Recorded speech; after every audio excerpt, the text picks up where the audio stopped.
Actu, résultats, interview, décryptage, équipe de France. Tous les jours, avec le Midi Olympique, c'est le journal de la Coupe du Monde. Bonjour à tous, bienvenue dans le Chant du Coq, le journal du mondial de Midi Olympique, un Chant du Coq spécial au lendemain de la victoire laborieuse du 15 de France face à l'Uruguay 27-13, sans bonus offensif. Nous serons à Lille dans quelques secondes avec notre envoyé spécial pour une large page consacrée à nos Bleus, débrief, analyse et un peu de déception, il faut pas se le cacher. Rendez-vous avec Emmanuel Massicard, le directeur de la rédaction de Midol, acide ce matin, comme votre jus d'orange.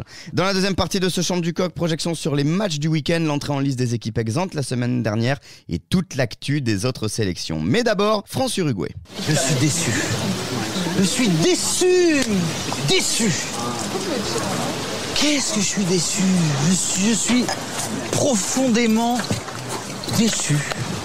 Le Chant du Coq. Analyse, interview, reportage, toute l'actu de l'équipe de France. Et c'est Vincent Bissonnet, envoyé spécial auprès du 15 de France pour Midi Olympique, est avec nous ce matin et sans doute dans le même état d'esprit que nous. Salut Vincent. Oui, salut à tous. Vincent, parle-nous donc de ce drôle de match face à l'Uruguay. Clairement, on ne s'attendait pas à voir un 15 de France, même remanié, aussi bousculé. Non, personne, on peut le dire que personne ne s'y attendait, effectivement. Et si je devais retenir une image de ce match, ça serait presque plus un son, en fait, le son des sifflets qui sont descendus des tribunes. Alors, ils n'étaient pas majoritaires. Il y a eu quelques sifflets, notamment à la mi-temps. Voilà. Et cette équipe de France, on en attend beaucoup. Les gens du Nord en attendaient beaucoup. Là, ça fait 5 ans qu'ils n'avaient pas eu le droit à un match des Bleus. Et je crois qu'on peut dire qu'ils ont été globalement déçus par la prestation offerte par les hommes de Fabien Galtier.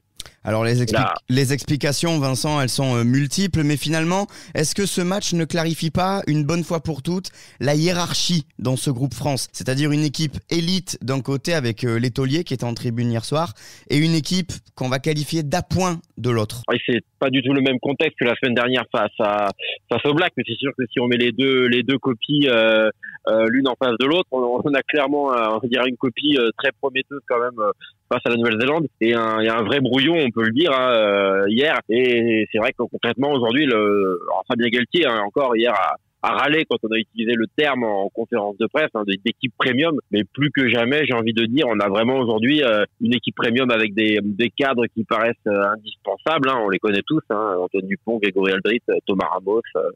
Voilà, toute la clique. Et c'est vrai que tous ces joueurs qui étaient appelés hier à défier l'Uruguay, qu'on avait vu plutôt à leur avantage en Écosse, contre les Fidji, on très majoritairement déçus. Comment était le groupe après le match? Quel était l'état d'esprit? Qu'est-ce qui dominait comme émotion? On a vu des visages fermés à la fin de la rencontre, en tribune on le disait, sur le terrain aussi, ils avaient conscience peut-être d'être passés à côté d'une belle opportunité, les coiffeurs décoiffés comme vous les appelez dans le Midi Olympique ce matin. Alors on voyait vraiment les traits tirés. Je pense que les joueurs étaient les premiers déçus de leur prestation, et alors, même si Fabien Galtier a essayé de positiver, alors sans vraiment positiver, parce que même quand on lui demandait est-ce que c'est pas le match presque le moins maîtrisé des 41 tests qu'il a eu à diriger avec le 15 de France. Alors, il a un peu botté en touche, mais il y avait vraiment une espèce d'atmosphère un peu bizarre, et même en conférence de presse en zone mixte après, quand les joueurs viennent à la rencontre des journalistes, c'était pas anodin, et ils nous ont presque envoyé entre guillemets que des finisseurs, pour justement pas trop exposer les titulaires du jour qui devaient ruminer et qui ne voulaient pas trop mettre, on va dire, sur le grill. Ouais, on imagine que évidemment l'atmosphère devait être aussi un peu pesante dans le vestiaire et que certains devront évidemment se rattraper. Ce sera leur dernière chance lors du match contre la Namibie. Merci beaucoup Vincent Bissonnet, donc envoyé spécial Midi Olympique à Lille auprès du 15 de France. Merci à toi Vincent. Le journal de la Coupe du Monde, l'édito du jour. C'est peut-être lui qui a trouvé à chaud la une de Midi Olympique ce matin avec les fameux coiffeurs décoiffés à retrouver en kiosque bien sûr dès ce matin. C'est l'heure de l'édito de Manu Massicard que j'ai réussi à intercepter à la sortie du stade hier soir et qui, vous allez l'entendre, ne fait pas dans la dentelle. Ah non, pas du tout, mais je vais te surprendre, je suis ravi. Je suis ravi parce que je me mets à la place de Fabien Galtier et de son staff, et je me dis que c'est peut-être la meilleure des choses qui puisse leur arriver dans l'histoire collective de cette Coupe du Monde. Et après les Blacks, où on était monté très très haut dans les émotions, et certainement que cette équipe de France y était restée accrochée, et ben finalement, ce retour sur terre face aux Terros peut nous être salutaire pour la suite, parce qu'il va y avoir une très très grosse remise en question de tout le monde et le staff a certes du boulot, mais il a de quoi appuyer sur ses joueurs. Est-ce que malgré tout, Manu, c'est pas quand même un signe moyennement encourageant que de voir les titulaires habituels finalement moins bien suppléés que ce à quoi on pouvait s'attendre? Non, je crois pas. Non, pas oui et non, je crois pas. D'abord parce que ce match, il veut pas dire grand-chose. On s'est trompé dans tous les secteurs de jeu. On a essayé de défier devant les terros, alors qu'ils nous attendaient et que c'était certainement un de leurs principaux points forts, le combat d'avant. Et regardez, ils nous ont contrés sur les mêlées, ils nous ont contrés sur les ballons parfaits. Et on s'est entêté quand même à jouer devant. On s'est trompé sur tout, on n'a pas joué juste. Donc c'est véritablement un jour sans. On n'a pas combattu, on n'a pas été précis dans les transmissions, on a fait des mauvais choix en permanence, j'y reviens. Donc tu as raison, ça peut être inquiétant de voir que la relève ne pousse pas. Mais d'un autre côté, c'est tellement grossier et caricatural que c'est trop gros pour être vrai, quoi, tout simplement. Ça veut dire qu'il va quand même falloir se poser les bonnes questions, surtout en vue du match contre l'Italie, parce que sans ce point de bonus, elle n'est pas complètement acquise, cette première place.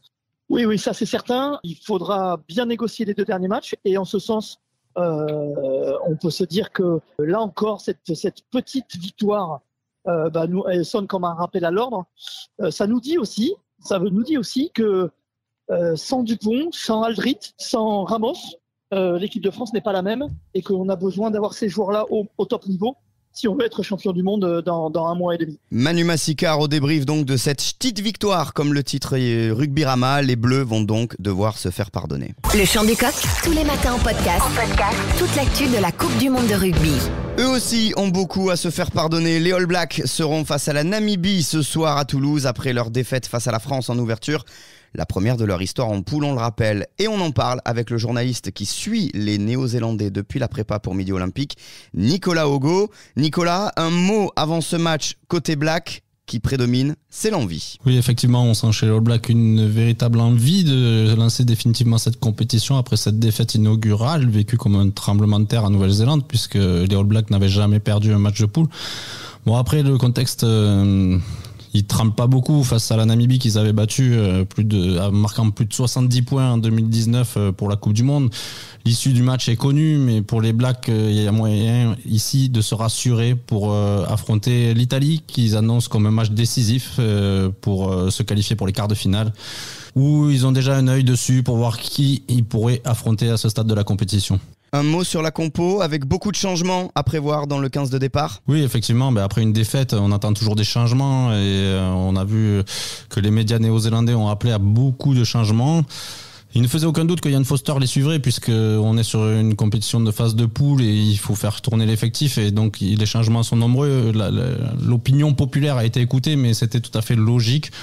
On voit 9 changements dans cette équipe des All Blacks, dont 5 au niveau de la ligne de 3 quarts. Donc il n'y a que Boden Barrett et Liner Brown qui gardent leur place pour affronter la Namibie.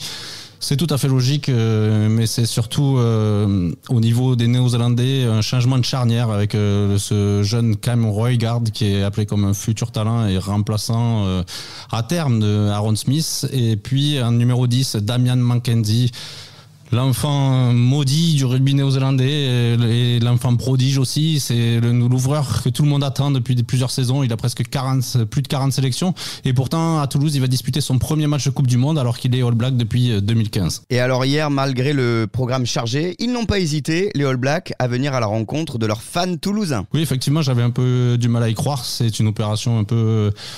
commercial qu'ils ont monté au dernier moment. Là, depuis 2 semaines, ils avaient demandé ce qu'ils pouvaient faire dans la Ville Rose. Ils ont rendu visite à leurs supporters dans une boutique toulousaine bien connue qui s'appelle Au Rugby. Et 4 joueurs sont venus ce jeudi matin se présenter devant les fans. 80 fans triés un peu sur le volet au dernier moment.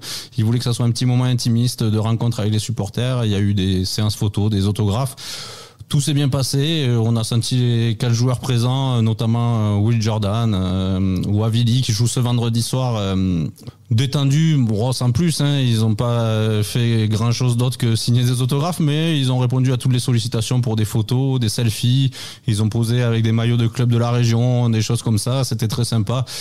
Et puis ça a duré 1h30 et puis ils ont rejoint le reste de l'équipe pour le dernier entraînement du Captain Run ce jeudi. All Black Namibie, c'est ce soir donc à 21h et c'est le seul match du jour. Mais heureusement, ce n'est pas la seule actu. Tour d'horizon de ce qu'il ne faut pas rater pour être à la pointe du savoir pour ce mondial. Le Chant du Coq, tous les matins en podcast. Toute l'actu de la Coupe du Monde de rugby.